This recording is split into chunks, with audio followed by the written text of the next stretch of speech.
100 சென்மம் நமக்கு போதுமா?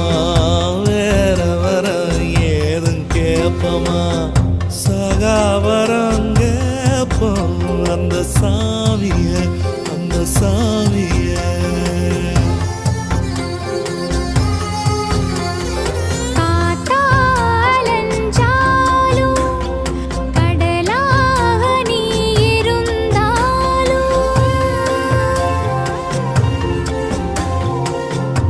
ஆகாசமான போதிலும் என்ன ஒரு எடுத்த போதிலும் சேர்ந்தேதான் பொறுக்கணும், இருக்கணும், கலக்கணும்.